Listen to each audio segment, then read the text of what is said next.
We're back now with NBC News In Depth and a special report for you tonight about something we mentioned earlier, a kind of trauma we're calling the other PTSD.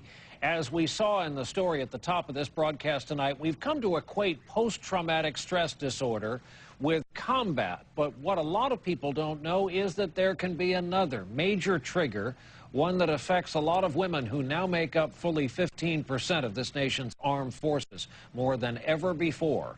Our in-depth special report here tonight from NBC's Dawn Fratangelo. It started with dreams. Yeah, I started having dreams. I don't sleep a lot. I'm up a lot of the times at night. It kept coming so bad to the point I just wanted to end my life.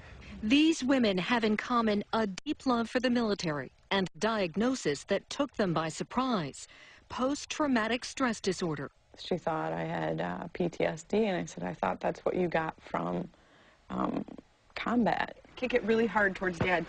Tina Gerber, along with her husband Jerry, is a longtime member of the Wisconsin National Guard. Last year, she was deployed to Afghanistan, where she says she was raped by another soldier.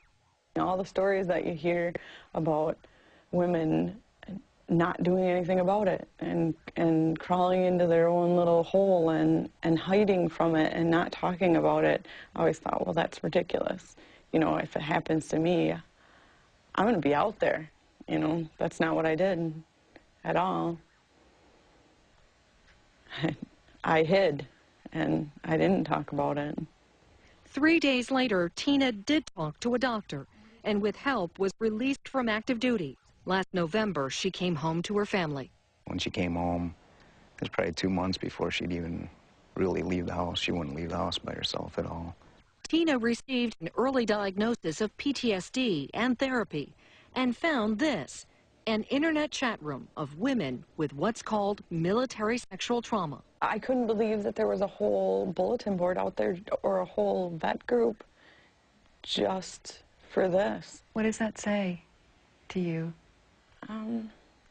That it's a pretty well-hidden issue. Well, it was kind of strenuous, you know. Veterans Kevy Kelly and Bev Jackson suffered for many years, only recently learning they had PTSD as a result, they say, of being sexually assaulted in the military.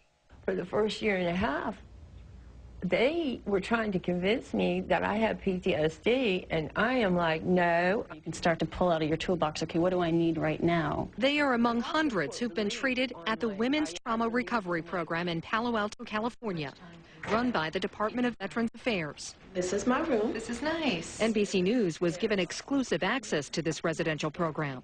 We're willing to fight, but just like we're willing to go and protect somebody else's country, we need to be protected.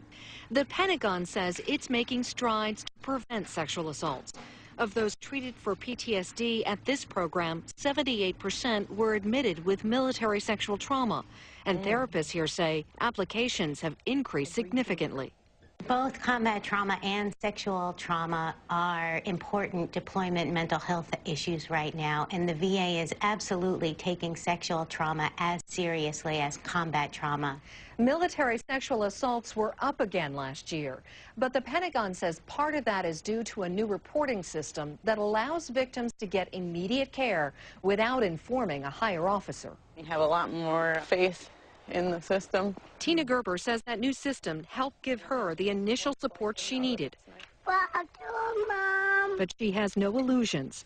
Her trauma will have lasting effects. It is something that will affect how you react to things for the rest of your life. These military women, the new faces of the other PTSD. I love you, Mom. Dawn Fratangelo, NBC News, Central Wisconsin.